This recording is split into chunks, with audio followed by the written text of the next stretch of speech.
Um, so I think most of you know me, and the so I won't do a lot about that, other than to say that I'm glad to be back here again in what I think is either the third or the fourth of these kinds of afternoon adult study sessions that we had, and the first one was looking at the legitimacy of war claims and what's the right conduct of war. And the second one was largely about why none of that stuff is just being violated right and left. And so the war claims have no more legitimacy. And what do we do? Today, I want to look a bit at the situation and ask, what does this situation look like if I adopt the point of view from that I had when I was the associate director of SCICN and doing dialogue work in Northern Ireland. And so let me simply begin by by by really hitting in really how bleak this outlook is. I was taken by an article by Stephen Erlinger of the New York Times, in which he basically made the case that the day after is not going to be the day after, that it's an illusion, that there will be no bright line between war and peace in Gaza for some time. The Israeli goal, whether legitimate or not, is to manage this conflict and not to resolve it. And what that involves is that Israel will, in their apt phrase, mow the grass, which means in and out of Gaza as the security situation demands. But the two-state solution will be put in limbo, and that it will be an ongoing conflict that will rise and fall in intensity as things progress. I think that leaves out one important dimension, and that is whether Gaza faces famine or not. I'm seriously concerned about what happens to people in this state of devastation, and I think that's another wrinkle in this to which it only makes the situation more bleak. Netanyahu has been not very clear about what he wants, but he's been pretty clear about what he doesn't want. And he doesn't want Hamas to survive militarily or politically. He doesn't want the PA to have any control over Gaza. He wants no foreign peacekeepers, and he wants to make sure that an independent state of Palestine doesn't come into existence. Now, he's been pretty clear about that. How you actually do the first one is not clear to me. That I think is an elusive military goal, and it's probably an elusive political goal in the short term. Secondly, I don't know who's going to take control of Gaza if the PA is not going to, except Israel. And that I think is devastating to Israelis and Israel and to the Palestinian people. I don't think any foreign peacekeepers are going in until there are conditions that make their presence there seem like it's a benefit. And that will involve an independent Palestinian state. Now that's simply bleak, and I don't see any way out of disaster if that's the framework in which we approach it. There is an alternative, and it's what Tom Friedman has been calling the Biden doctrine. And it's involved in various ways as a credible path to a Palestinian state. And that will involve the formation of a Palestinian partner. One of the problems that when you go at discrediting the Palestinian Authority as a possible partner for creating a two-state solution, when you need that partner, you don't have any partner because there's no one there who can make the concessions that you need them to make. And so that's how actually Israel finds itself, in my opinion, in the kind of dilemma that it is in. that in trying to destroy the Palestinian partner who could lead to a two-state solution, they've been left with no Palestinian partner to do anything. And what the Biden doctrine tries to do is to create a relationship, an ally partnership between Israel, Saudi Arabia, and Egypt and the United States, as well as Qatar and Jordan for assistance. And that a strong partnership will depend upon two things. One, some credible path, which I don't have up here, some credible path that leads to a Palestinian state. And secondly, a strong stance against Iran, which many of the Sunni Arab states want. Now the question is that that's not a utopian solution either, but it is a way out of the current bleakness that the Netanyahu strategy it faces. And so one of the things that intrigues me is how could you get from one to the other? If you don't think if you think the situation is really bleak, you have to have a way out of that situation or it's going to remain bleak. And it's not entirely clear to me what that is, although I think this specifying what these things are is a tremendous start. So what I want to do now is stop and well, actually one more thing. And that is, I think the problem, well, actually, I don't. Let me go back.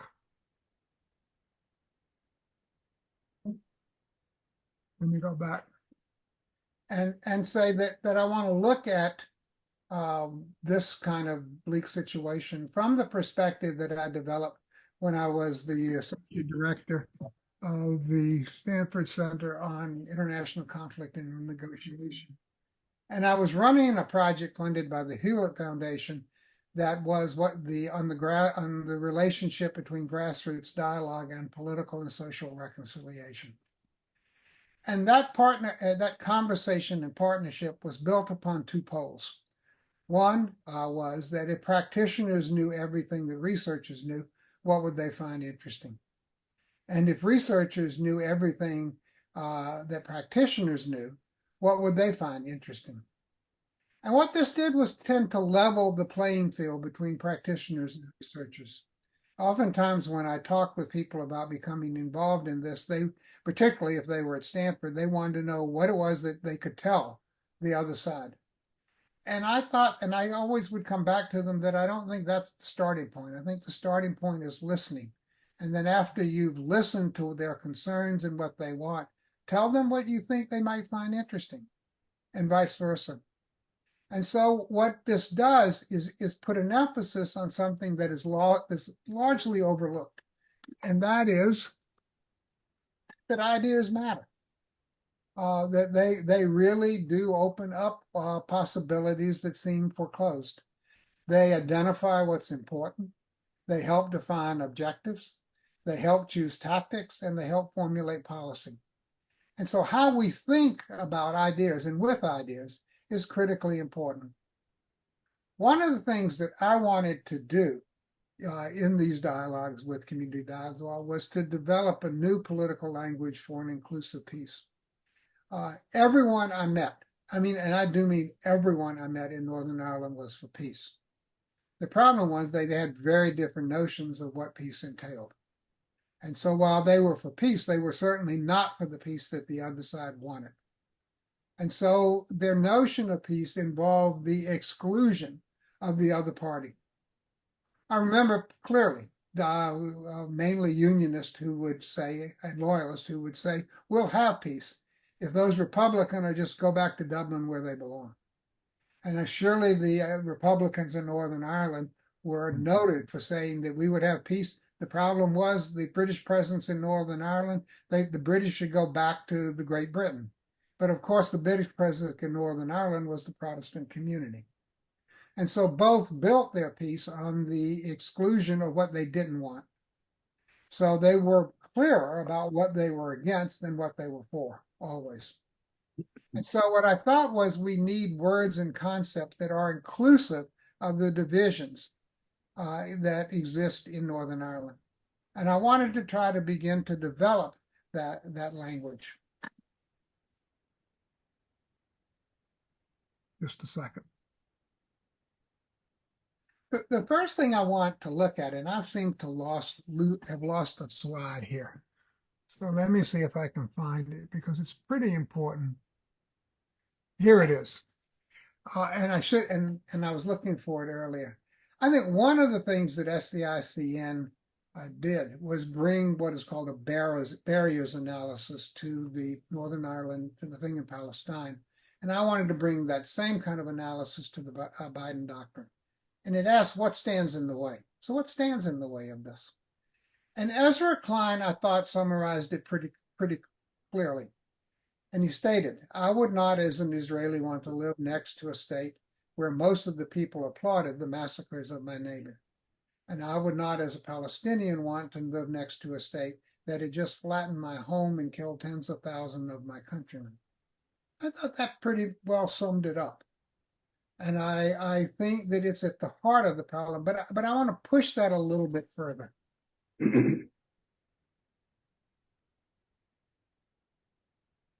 I think that what's at the bottom of, if you scratch it and push on it harder, what Ezra Klein has identified as enemy relationships.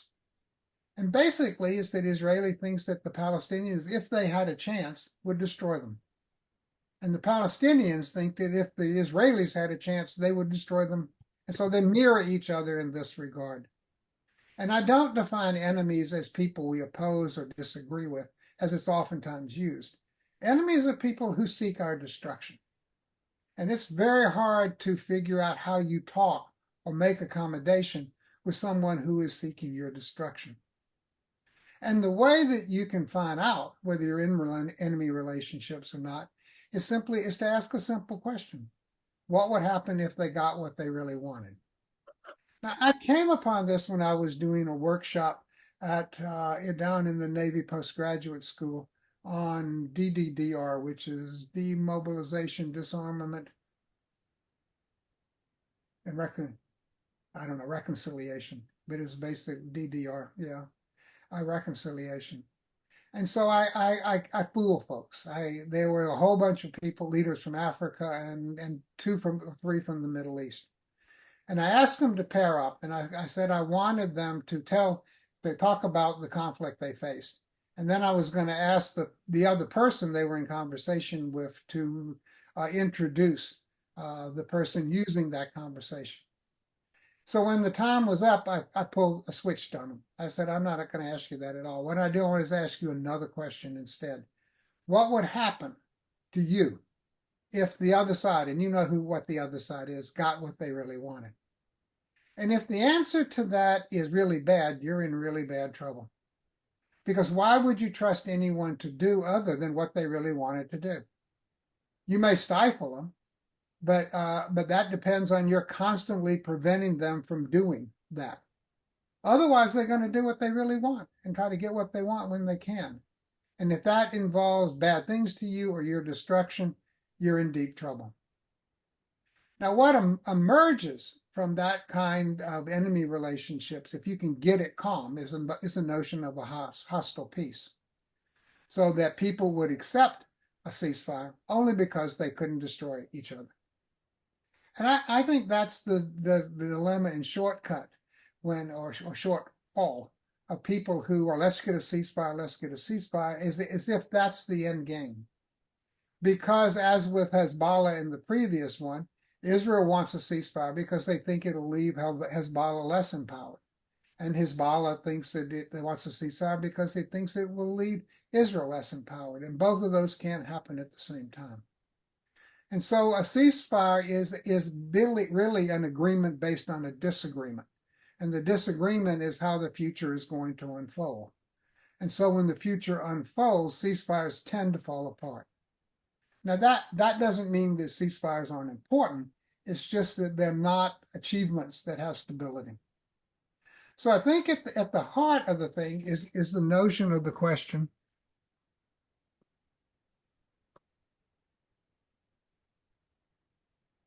I don't know how this.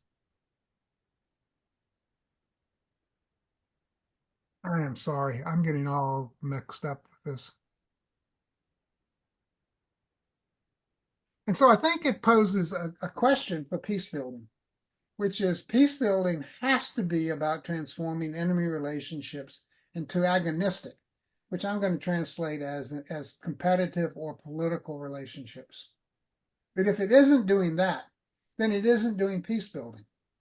Now you can say part of, and peace building can involve lots of things. It can involve uh, state building. It can involve institutions. It can be talking about building the rule of law. It can be all kinds of different development activities. It can be all kind of things. But unless it's transforming any relationships into agonistic political relationships, it isn't doing peacemaking, because what they're fighting over is the tools that they can use to beat the other side. I'll give you an example. In Northern Ireland, there was great hope placed on the notion of parity of esteem, so that we would move into an era where both Catholics, Republicans, nationalists would have equal esteem with Protestants, loyalists, and unionists. And of course, that was the goal. But what happened was that both sides knew that it became a club that they could beat the other side with. So that when some point of contention came up, they both turned to each other and said, "You're denying me my parity of esteem." It didn't resolve anything. It just became the lever they used to get advantage over the other side.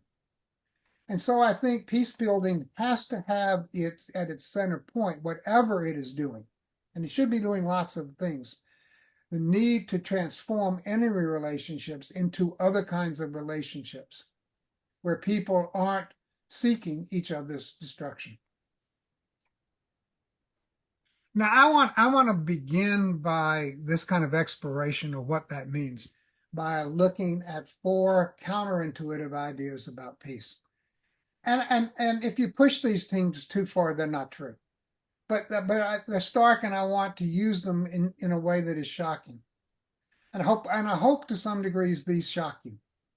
I don't think that peace is primarily about finding agreement. I think it's about finding how to live with disagreements. And that was really central to my work in Northern Ireland. Every time that if you had to start with, let's begin what we agree with, then you started with very little or nothing. And whatever you were talking about quickly boiled down into stalemate. Because you had to agree that you had to begin with there were going to be disagreements, and after we finish this and live with peace with one another, there are going to still be these disagreements. But somehow or another, we have managed to live with them. So that's the first one. The second one is that peace isn't primarily about building trust. It's about overcoming distrust while living with mistrust. Now, if you've hung around me and listened to me talk about peace stuff very long, you know that I have very distinct definitions as to what these things are, special definitions. Trust I define as lowering your guard. Distrust is the expectation of harm. And mistrust is what you have when you don't know enough to know whether you can trust someone or not.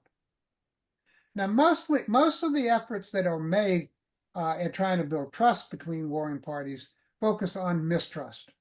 They assume that the parties don't know enough. So if you get them in the same room and get them talking, they'll find common ground, and then things will be made much better. That may happen. That may not happen. I'm certainly skeptical that it will happen all the time. And my guess is that it'll probably will happen less of the time than most people think. But it is an important thing to do. And so if you're having mistrust, then trying to get if the problem is mistrust, then trying to get the other side to know, or trying to get to know the other side better is an important thing to do. But the problem in Northern Ireland and the problem in Israel-Palestine is not mistrust. They know each other well enough. The problem is distrust. They expect harm to come from the other side. And so you have to figure out a way that peace has to do with overcoming that distrust. But it doesn't overcome distrust and move directly into trust. It moves from distrust into mistrust, which is, I don't know enough. And if I don't know enough, I can try to find out. And if I found out that you are trustworthy, then I can lower my guard. But in this framework, mistrust is a positive thing because it puts the parties in conversation with one another to find out whether we can trust each other or not. And that is a very, very important step. In fact, in the United States today, I think you can argue that what we should shoot for is trying to take the distrust that the polarized sides have against each other and see if we can just get them curious with one another about whether it is possible to live with one another in trust. Thirdly, peace won't feel like win-win. Across the board, wherever there have been peace agreements, if you go and talk to people after those peace agreements have been struck and the euphoria wears off, they go, this is peace? I mean, I fought all those years for this.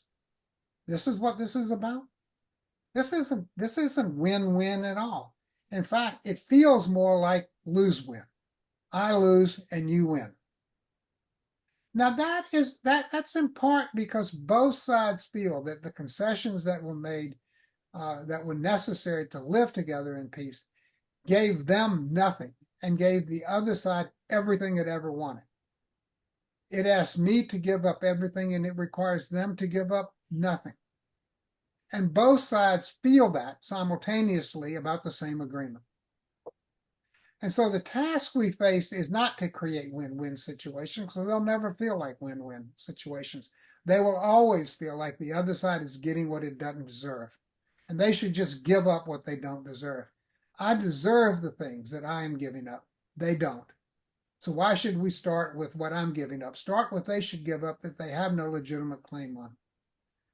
And so I think that the struggle there is to try to make lose-win worthwhile.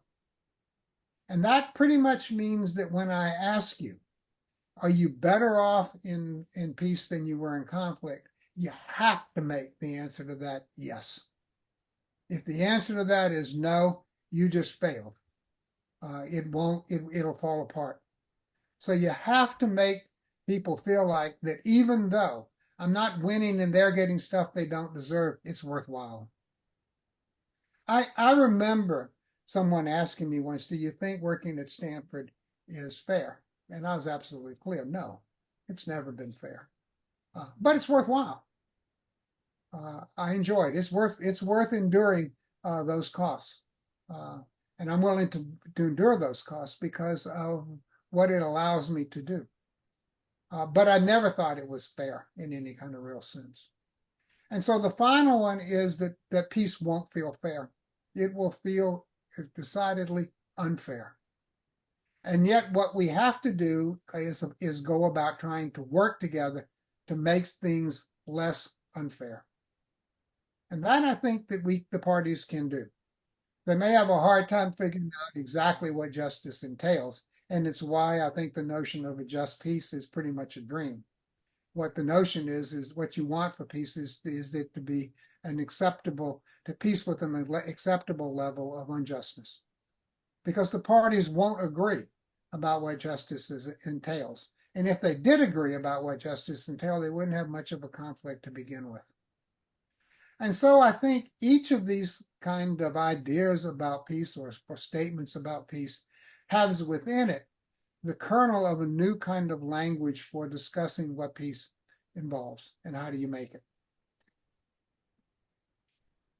The first insight that emerges from this for me, and it's a key one, is that it's not agreements that make peaceful relationships possible, but peaceful relationships make agreements possible. Now, almost every conversation I had in either Israel-Palestine or in Northern Ireland was talking about how do we reach an agreement that will give us peace. And I thought that in lots of ways there was no such agreement. That there isn't any way that you could get to an agreement that would produce peace. That instead the task was to create the peaceful relationships that would allow us to make agreements with one another. Now, if you're paying attention here, you may have a question, and that is, what in the world do peaceful relationships involve, and how would you create them? And there was where we came up with the idea of the 4 questions. So that one of the things that I was told often was that the what we brought to Northern Ireland that was important was not a way of solving the problem, or not the answer to solving the problem, but was rather questions that should be discussed. And so that's how we came up with, in many ways, the four question framework, in which we would claim that peaceful relationships take place as the parties discuss these four questions.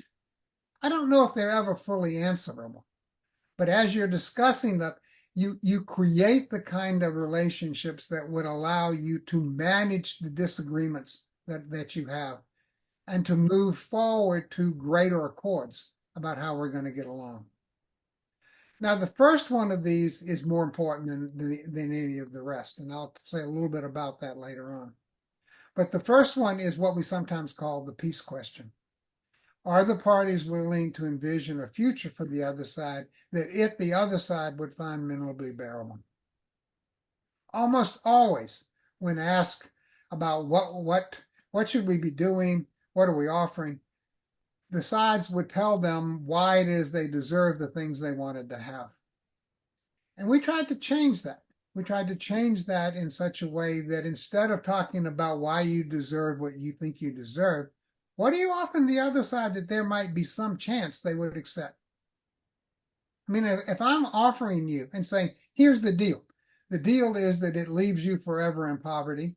It takes away all agency that you have. It makes sure that the livelihoods of your kids is nothing. It destroys the foundation of your family and your community. Why don't you take it? And I think that's the kind of peace offer that people have, and they are somehow or another surprised that the other side says no. They think that they really aren't serious, where in fact they haven't really thought about, am I offering anything that they might in some way, sometime, some way, in some form, accept?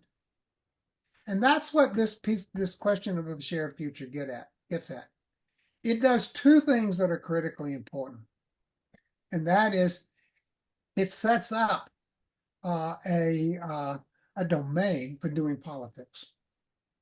Because politics depends upon not coming together to create better benefits than we can do individually, but rather it means being able to lose politically and still have a future I can live with. As one friend put it to me, faculty meetings at Stanford would look very different if the decision meant that half the faculty were going to be fired. You have to feel like that when we are talking about this, I can engage politically with one another and lose. And yet I'll still have a future that I can live with, even if it's not necessarily the one that I cherish. The second thing is that we were oftentimes told by people that that what we need to develop a vision of a shared future is more trust. And what we would say back is, no, it's the opposite. What you need is a vision of a shared future in order to build trust. Because and it goes back to the thing that I said about trust.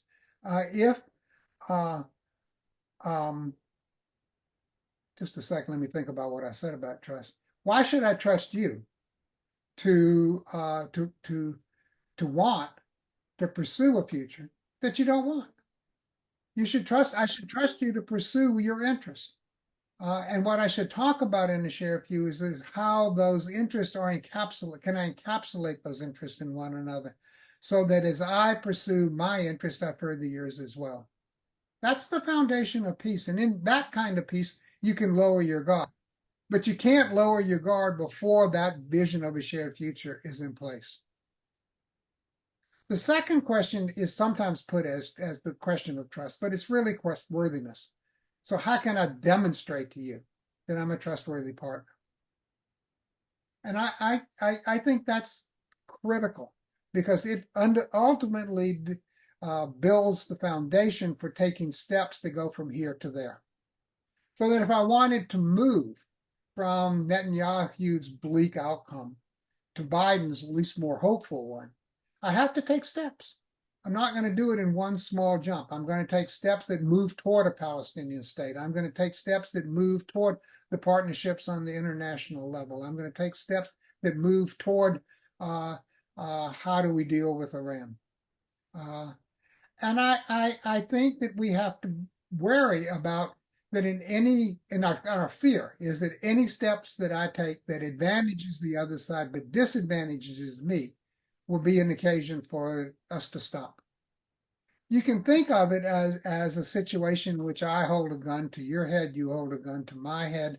I come up with a brilliant plan on how to get out of that situation. I say, yep, here's how we're going to do it. You take your gun down, and then once I see that your gun's down, I'll take my gun down. Now, it's probably pretty clear that the other side would have a different opinion about that. They would think that it's important for me to take my gun down first, and then they'll wait to see if I've done it, and then they'll take their gun down.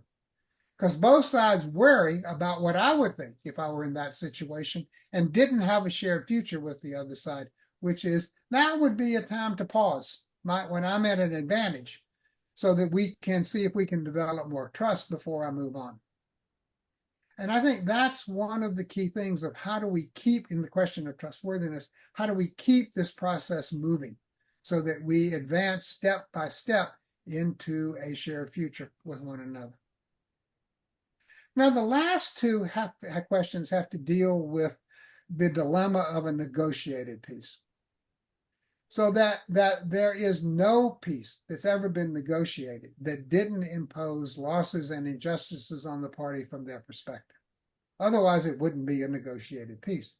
If I won, then I can impose all the injustices on you. If you win, you can impose them and all the losses on me.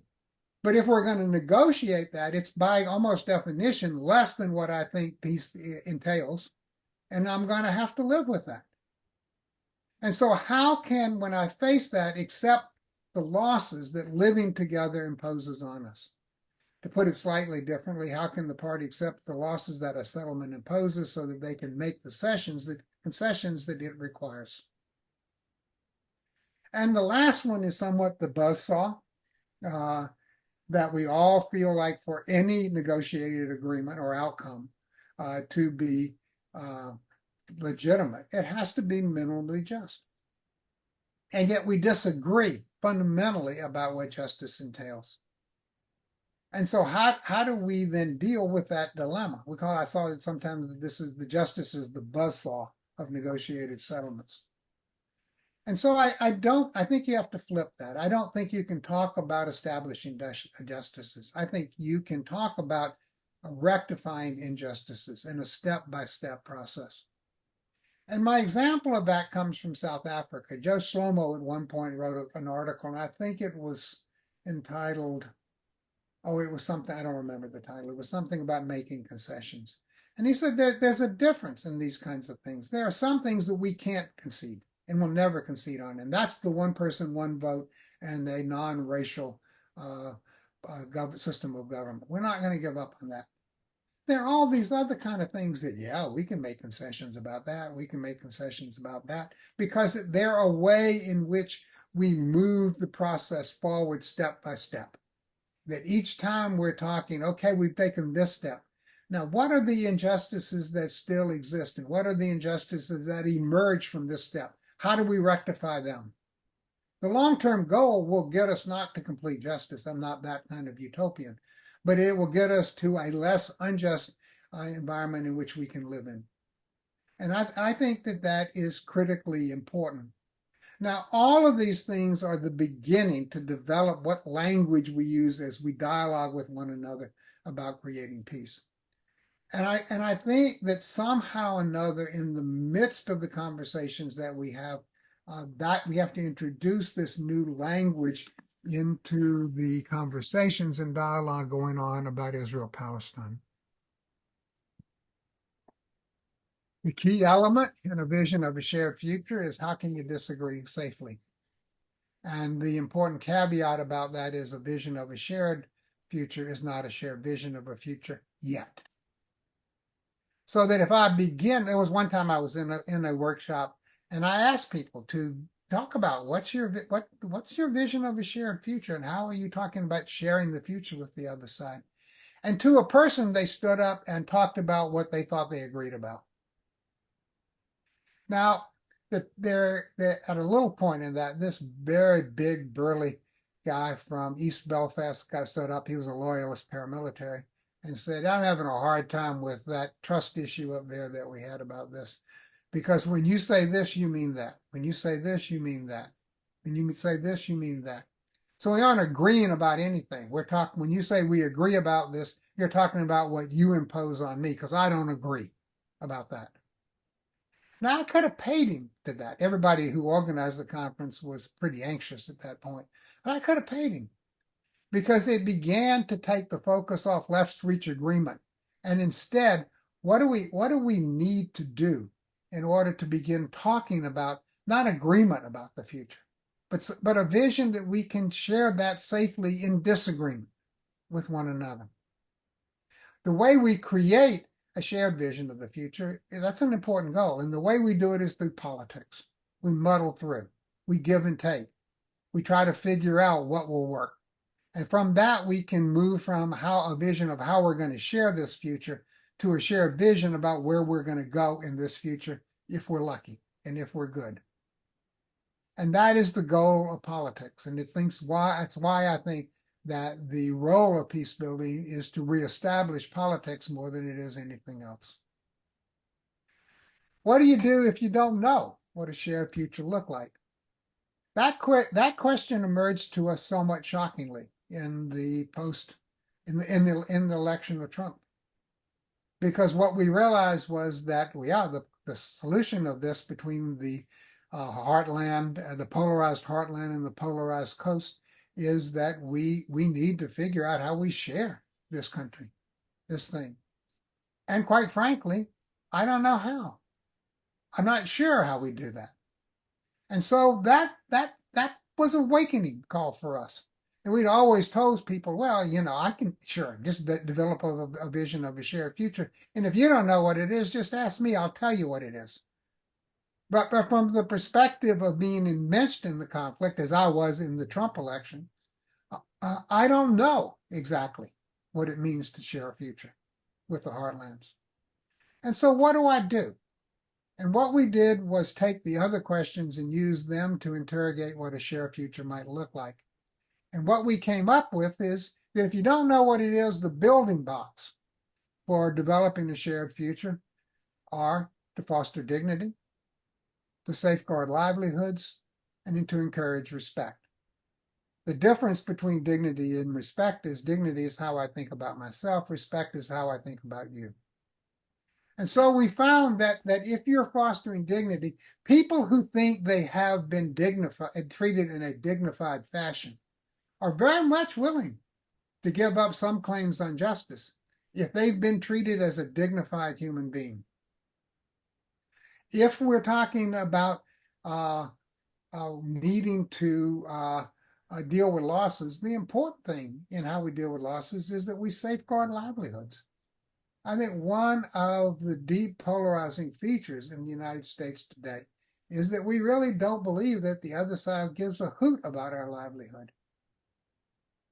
And we need to convince them that at the heart of my concern is how you and your family make a living and continue to make a living in this situation. Because what the current political climate does is make them feel like I'm a threat to your livelihood. And I have to change that around. And finally, it encourages us to treat one another with respect. Now, respect does not mean agreeing. I don't count. There are a lot of people I need to respect whom I don't agree with about it. And so respect can't mean that somehow or another I falsely pretend that I agree with you. I don't. But what I do take seriously is your lived experience. What I do respect are those experiences that you have lived that cause you to have the beliefs that you have.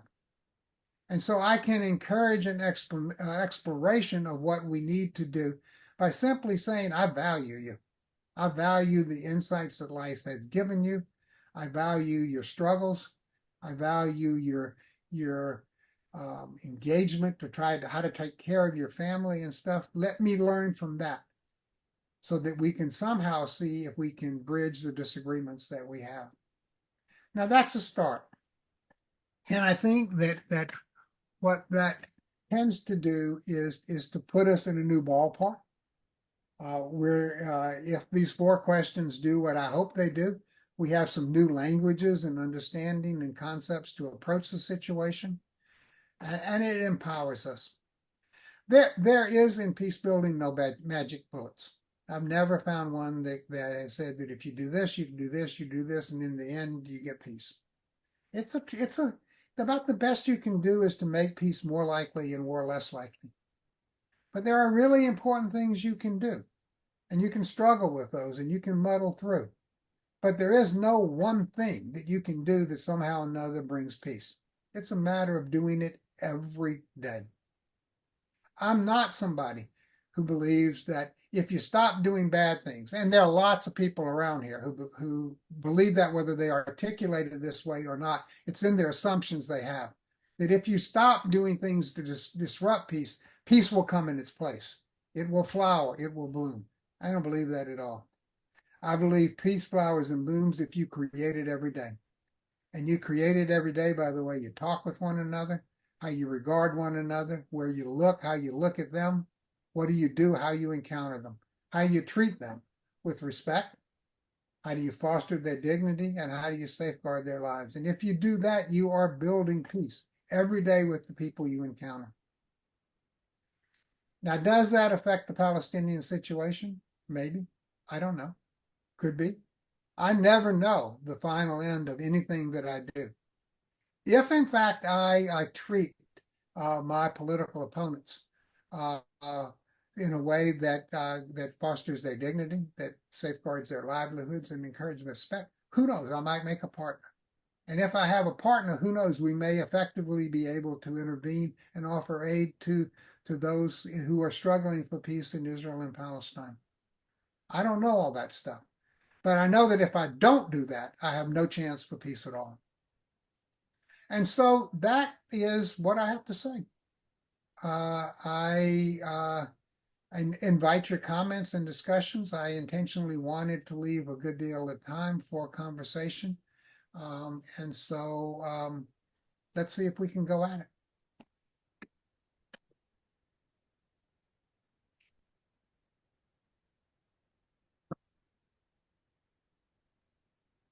Byron?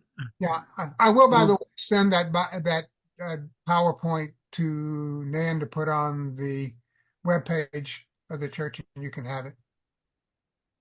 Very good. Uh, can you say something about people that you know or know of in Israel and in Palestine that they're obviously not the leaders right now, but they're there, and do they have a path uh, to having some enough power to move their respective sides?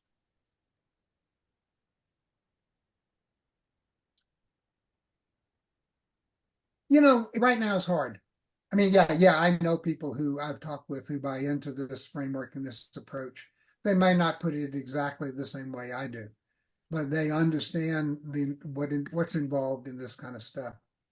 Um, Under the current situation where there's a war, it's hard to do anything.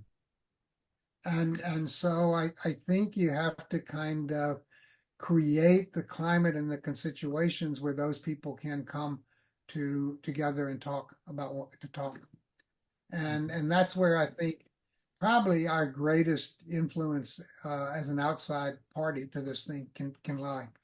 Uh, but I don't think it's going to be bootstrapped from the efforts of individual Palestinians and Israelis. I think it's going to involve the kinds of partnerships that they have with us and to try to create the conditions where those kinds of conversations can begin uh, to take place. I can't really offer more than that, Evan. I mean, I think the situation is bleak.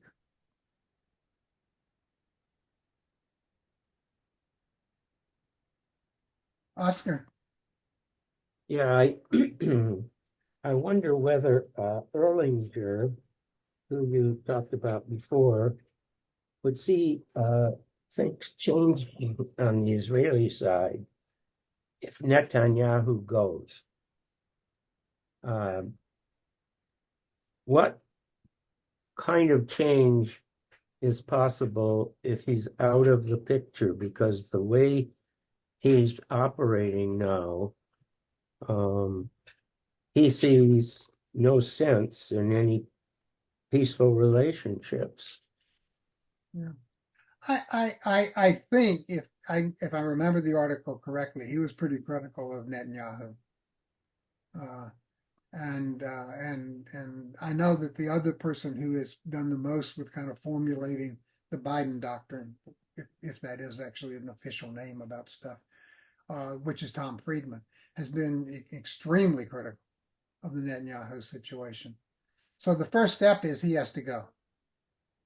The second step is that you have to really establish a credible path for building a Palestinian state. And I think that that's not the same thing as uh, uh, as granting Palestine statehood, because you need the development work to create the institutions and structure of a state before it can act like a state. But it does seem to me that the first step that we can take is to recognize Palestine as a state. I mean that's far from making it a state that functions, but it's the first step, and I think that it is an important step that we should take. Byron, I have a question. Um, I understand that there are many, uh, several ways of coming to a Palestinian state. Do you know what those are? Well, it ultimately, I mean, it you know, you have to. Fayyad, who was the what was he was he wasn't prime minister, but he was involved in something high level, like a prime minister early on. And what he said, what he felt was what Palestine needed to do was to begin to act like a state. And if it began to act like a state, it would then be recognized as a state and would be then treated as one. And so what he tried to do was to institute the practices and policies and institutions that a state would have and do. And he went a long way for that. He so I think something like that. I think the process is that you begin. I mean, there isn't somebody if there isn't somebody to turn the Palestinian state over to at this point. The PA has no legitimacy. Before all this happened, in the last time I was in the West Bank, it was hard to find someone who thought a two-state solution was viable. What they wanted was a one-state solution. As the one guy put it to me, was if we have a two-state solution, we'll just get the Yahoos in power that we have now. Who wants them? I'd rather deal with an Israeli state, be a part of an Israeli state, than have that be the case. And so I think that there's a whole process of rebuilding those institutions so that they can act and function like a state. And that's a long process. Now I can tell you that this first came to me when we were holding a dialogue here at Stanford between some current paramilitaries, but mostly former paramilitaries, about how they were going to deal with the summer. It was a contentious summer coming up, and the summer in Northern Ireland is always an explosive time. And there weren't in place, people were worried about what's going to happen. And so they came here to talk about how can we be in touch with one another and manage one another. We can try to get through this period without falling back into complete civil war again. And during that, a friend of mine, I won't tell you his name, a close friend of mine, said, we as Republicans have the loyalists on the run. I mean, they don't have anything, nothing's working for them. We've got them running, got them moving. And I said to them, his name was John, that's not what you need. Because if you have a weak loyalism, they can't deliver on any of the things you need them to deliver on. your vision of the future has to include a strong loyalist component, or it isn't anything that can come about. And that struck him pretty hard. And so it's the same thing applies to this. How do you have a strong Palestinian state in Israelis' vision of the future? Because without that strong Palestinian state, they can't do anything to stop terrorism or to stop the things that threaten Israel. Now, there are two components of this which are critically important that is to go forward. And BDS focuses on one of them. And what y'all know what BDS is: boycott, Disinvestment and sanctions. sanctions, yeah. And it says these are our rights. Give them to us. That's it. We don't care resolving the conflicts. Give us our rights that we have as human beings and as citizens. We're fine with that. We'll tell you what happens after that. And I thought that was half the political equation. The other half of the political equation is that you have to tell folks how you exercise those rights. That if they're going to be, if you say you have a right, I have a responsibility, equal responsibility, to tell you how I'm going to exercise those rights in a moral, credible fashion. And so I think both of those things have to happen simultaneously, but it will be a step-by-step process. I don't know if that come close enough to answering the question. It's very interesting. Margaret Ann. To the extent that the U.S. is seen as paying for the killing, at least to some extent, what's the relationship of that and our ability to be seen as an honest broker? I don't think what we need is an honest broker. I think that the role we need to play as someone who can lean on Israel. And in fact, I think that's what the Palestinians need us to do. I don't think they need an honest broker. I think they need leverage on Palestine.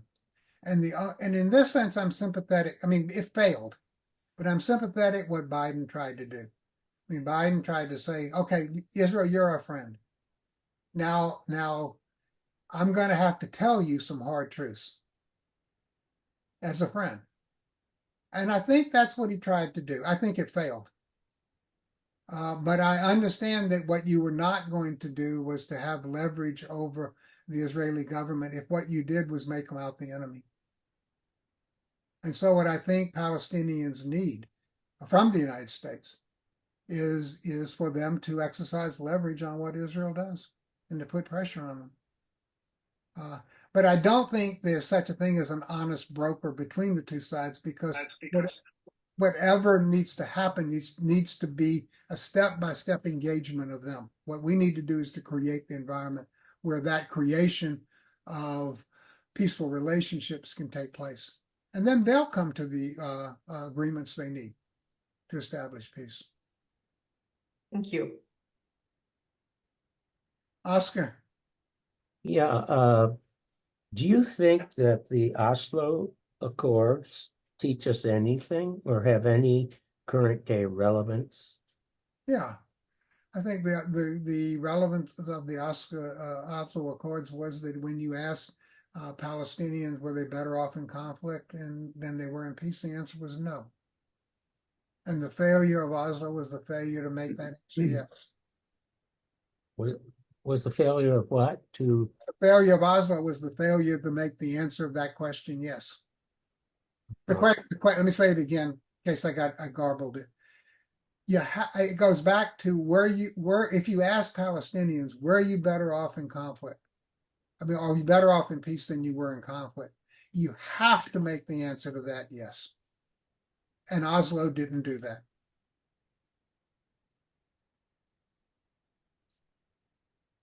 And so that's what I learned from Oslo. So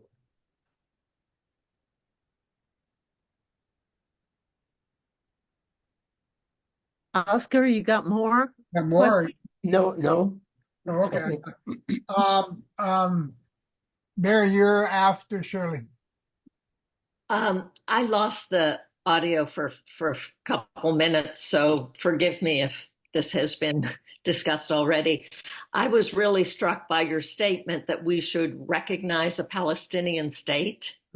And I wondered, do we just do that without any thing about territory, thing about who's in charge? Can Biden just say we recognize a Palestinian state? I just was curious about that. Yes. And in fact, I think it's very important that we don't say anything about who's in charge, what the boundaries are, all of that. We do nothing but we recognize you as a state. The rest of things will be worked out. But all it takes is a declaration from Biden that we've done so. But who responds? I mean, it's a symbolic gesture, but the importance of that symbol is really great. I mean, it is a commit. Once you say I recognize you as state, we're now committed to making Palestine a state. I mean, I think that's its value. Its value is symbolic. It's not material. I thought at some point. Let me add a little bit more to that. I thought at one point that when I was asked, I went to a conference in Turkey and I was asked to speak on what does the international community owe the Palestinians. And I thought hard about that. Does the international community owe the Palestinians a state? I don't know. I mean, that's a complex question. You can make arguments both ways. There are all kinds of ways about that. You might tend to think that they would be nice if they had a state. Whether they owe them a state is a question that you'd have to think about. They don't. I mean, we've looked at the Kurds and said they don't own a state. They don't deserve a state. So you can look at ethnic groups and say then they can't be a state. And so I tried to I didn't want to answer. I said that's a hard question. What I do think the international community owes Palestinians is citizenship. So they owe them citizenship somewhere. Now I think now the only place is with a Palestinian state. But at the time when I raised it, they could be citizens in Israel. They could be citizens someplace else if they agreed that's what they wanted to do. But we know what it's like to not be a citizen. No one is there to protect you. And so what we owe Palestinians is citizenship somewhere. Where is now the question. And part of the reason I thought it was so important is because the whole justification for Israel rests on we know what it was like when we didn't have a state, when no one took care of us. And so now we have a state who will take care of us. And I think that we owe the Palestinians that same kind of regard. And I think one of the ways to answer that question now, the only way that it can be answered now, is with the Palestinian state. Mary. So when you mentioned just entitlements, I was just wondering what you meant by that, and you may have just answered my question. Perhaps the just entitlement for Palestine is a state. That's one. Are there other just entitlements for either group? Well, we basically think of them as human rights or civil rights. There are certain things that we are due. They're justly in due. We're certainly due. Justly, we have. I mean, some of them can be thought about as basic human rights. That we have the right to assemble. You have the right to move, free movement. You have the right of free thought. I forget what some of the other. They're usually 4 that are given. They're called basic because there may be other rights, but these rights give you the ability to struggle for other rights. Therefore, they're basic. And so I may not know entirely every right that you think you're entitled to. They may be culturally determined in some kinds of way. But the basic ones are the ones you need in order to struggle to attain other rights. And those seem to me to be kind of universal. And so I count those as just entitlements. If you talk to people, they'll tell you very specifically what they think they're entitled to. And they think they're justly entitled to those. What's interesting is that what prevents the enactment of those entitlements is the other side. And so by definition, they become the embodiment of injustice to me. Part of that is built on the fact that if you are in a family situation Justice largely means taking care of someone else's needs. What do they need? If you're in a communal situation, it has to do with kind of Rawlsian fairness, that what looks fair in the interactions between one another. But if you're in conflict, justice means getting that to which I'm entitled. That's what justice is. And when I'm in that framework, that mindset of claiming what I'm entitled to, it is always going to be the person that I'm in conflict with that stands as the embodiment of injustice to me. And so partly what we were trying to do with that is get beyond that posture and to begin to say, we can't, and probably we're not very good at figuring out what justice is in the abstract. We're really good at figuring out how I've been treated unjustly. And that's really crystal clear to me. So if we can agree about what the most egregious injustices are, we can then work together to rectify them. And that means that it leaves what full justice is a little bit open. But it's something we strive to greater and greater, or less and less injustice is the way I like to put it, because I think that a just peace is no peace at all. If it involves really serious conflict. That makes sense, or? Yeah. Thank you. You're welcome. Shirley, you still got your hand up. Oscar, you got yours up. You want to up? I've got another question. Okay, go for it. So you mentioned that you respected what Biden tried to do in terms of putting some, in terms of influencing the way Netanyahu would respond to the situation, and that had failed. Would you now think it would be appropriate for Biden, for the United States, to have more conditional support of Israel while Netanyahu is in power? I think it's justified. I don't think it's necessarily immediately the best first step about it. I mean, I want to exercise the greatest amount of leverage I could have before I gave up that leverage. And I think that if you start putting conditions on aid and that sort of stuff, you've given up that leverage. I mean, you have power leverage. You can just say you're not going to get the things unless you quit. But you don't have persuasive leverage at that point. And so I think that what I would do is you take the first step and see what that works. And if that doesn't work, try something else. You may end up in the position of saying no more. But you don't bring out the biggest cannon you have on the first round. And recognizing a Palestinian state might be a pretty big cannon. Huh? Oh, I think it's a real blow. But it's not at the level of denying you the aid you think you need to protect yourself. Because when I put conditions on the military aid I'm giving you, you're talking from the Israeli point of view of you're denying me what I need in order to protect myself. Where if you lever on creating a Palestinian state, you haven't done that in that kind of way yet. But it also raises the prospect that we could do this, that we're serious. That you're going to have, by recognizing the Palestinian state, what's the thing I've done a shot across the bow. And I think it's a powerful one. I don't think I think it would shake Israel to its core. Thank you. A lot to think about here. Yeah. Oscar. Yeah.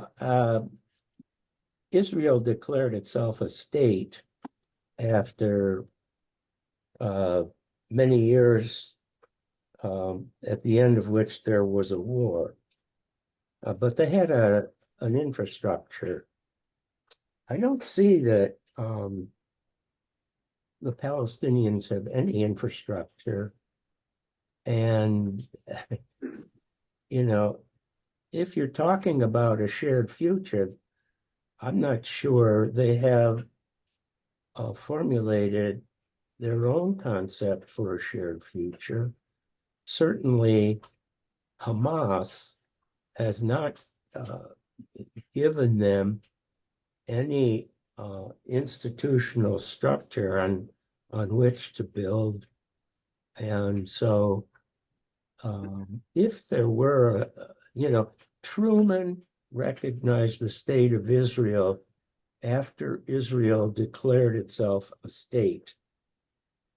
That was a sequence in which war broke out because both sides could not accept the partition that the United Nations formulated. The war breaks out. Israel appears to be triumphant. They then declare themselves a state. And within a matter of days, I think, Truman recognizes them. And that was a critical thing for international support of that state. What concerns me in the declaration of a Palestinian state is what is there? Is there any there?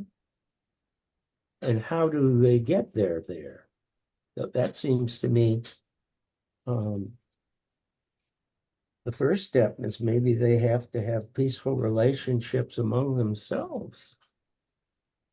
Well, Oscar, there is no there. I mean, if you were to, Israel's declaration of a state was somewhat different than what we're doing here.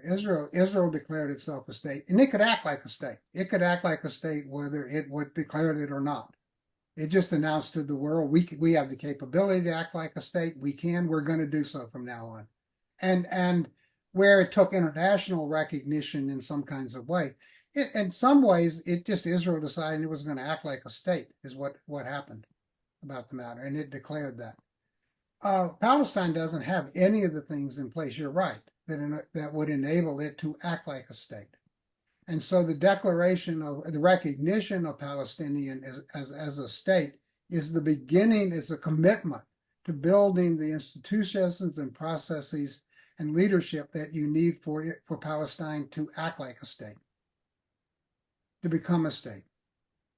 Recognize, and so there's a difference in where, I'm trying to think of an analogy. And none's really coming to mind.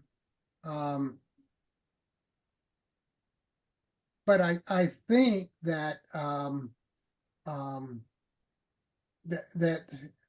that what the United States is doing in recognizing Palestinian state is more to the thing is we are recognizing that Palestine will become a state. I mean, that may be more accurate to what they're doing, but I think its impact has to be that it officially does so. Recognizing that they can't, if the United States says we recognize you as a state, Palestine still can't act as a state. And they don't know what it is they want. They have to try to build a consensus about what a shared future with Israel looks like. And I don't think that can happen as long as their experience of always having that pushed into the future, so that we're going to negotiate until the crows come home, the existence of a Palestinian state.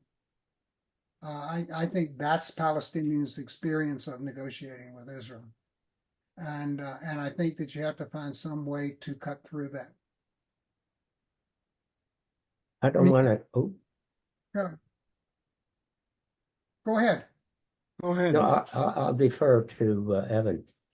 I'd rather you keep on your track there. Well, I think I'm taking us off the track. No, I don't. Okay. But I was going to just make one other reference that occurred to me was the formation of the United States. We declared a declaration of independence, and we fought a war. And then we declared the Constitution. I'm not sure the exact sequencing, but we had some experience with colonial administrations and colonial governments. And so we had some working familiarities with things. But one of the things that was critical was an army. Palestinians don't have an army, and Hamas is not an army. And so in a strange way, you know, they are weak for absence of that. The army was critical in the formation of the United States, critical in the formation of the State of Israel.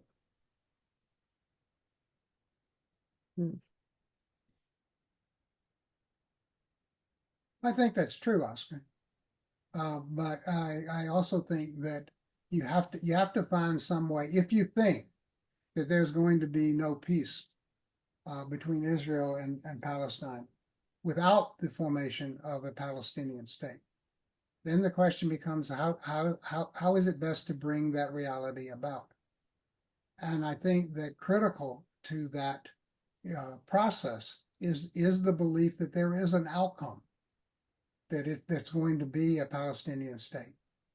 And so as much credibility you could give to that outcome as possible, you should do. And I think so. That's the reason I advocate that. It's well known, or at least I know it well, that one way to make sure nothing ever happens is to negotiate it forever, never, never, never, never. And so what has been the case in the strategy of Israel under Netanyahu's leadership is that, let's negotiate this, but we have no desire to negotiate to reach an agreement. Right. We're negotiating to not reach an agreement. And I think that dynamic has to change. I mean, there may be better ways to do it than declaration of a state. It just seems to be the one that most people are thinking about, and one that seems to offer some promise. I'm open to the fact that it doesn't.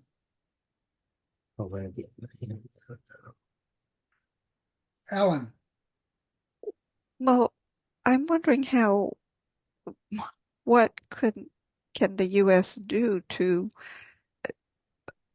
help build a social infrastructure, much less a physical infrastructure. The place is devastated now. So how can and what could we get through Congress? What I still feel stymied. Well, a lot of it, I mean, a lot of the aid to rebuild Gaza is going to come from Qatar and United Arab Emirates and virtual states. But that's not going to come in Saudi Arabia, and that's not going to come without a firm commitment to a Palestinian state. And so these things take time, and they take money, and there are ways to put that on the right track and to do it well, and there are ways to derail it and do it poorly. And but the starting point is if you think that any real peaceful outcome, rather than continually mowing the grass, is going to be a Palestinian state, then you have to seriously deal with the question of how do we begin that process? What are the steps that kickstart it? And the initial conditions, it seems to me, is to getting some of these rich Arab countries involved in that process. And they're going to do that if they believe that it results in a Palestinian state and that it marginalizes Iran. Is that part of the negotiation that's going on now? I think that it's not open, but yeah. They are terrified of what Iran will do, and have been for a long time. And so what they want is, in fact, what Saudi Arabia wants is a security arrangement with the United States against Iran. And I think they're unlikely to get that. I mean, at least I wouldn't I'd make it certainly conditional on being involved in the building of a Palestinian state and the recognition of Israel. And I think that's an opening that is now there. It'll take a lot of work and there'll be a lot of false starts, but I think it's achievable.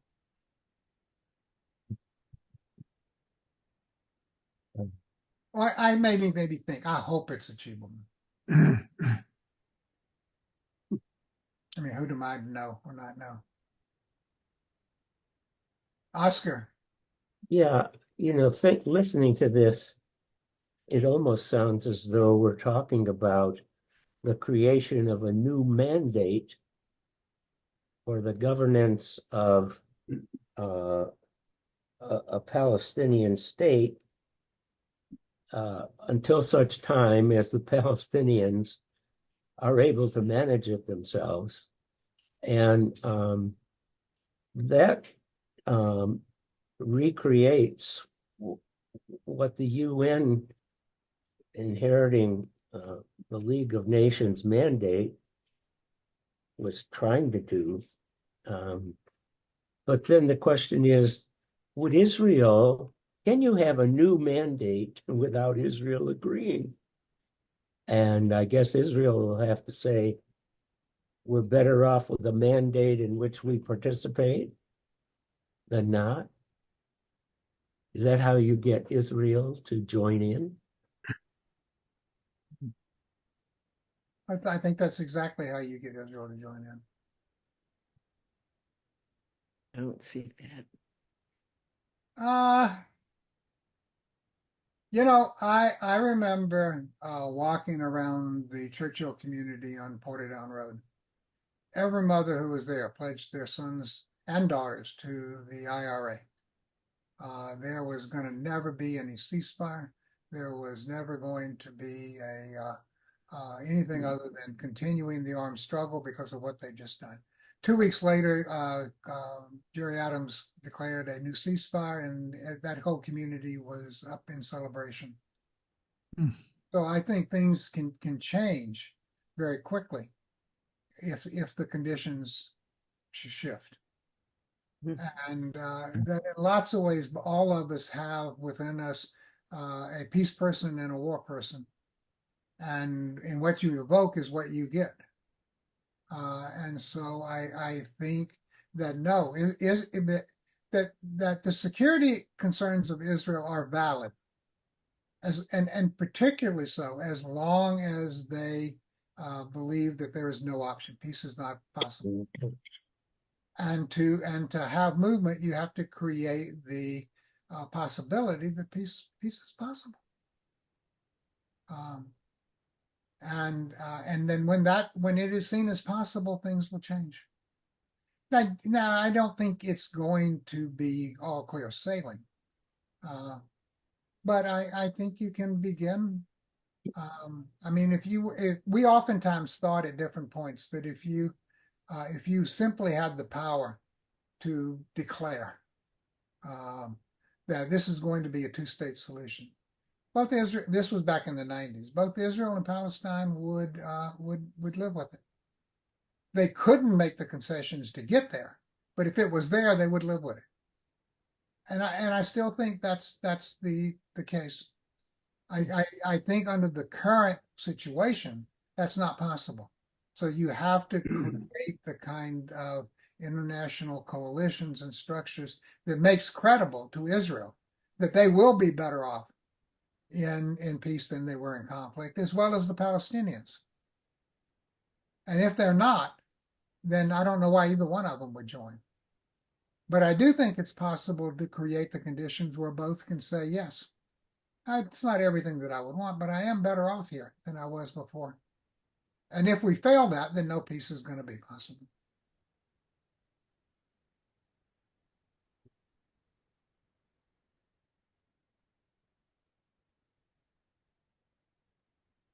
I think we're at the time to close. Okay, I'm ready to stop the recording then. Thank you very much, Byron. Oh, Yeah, thank you, Byron. Thank you, Byron. yeah, I hope it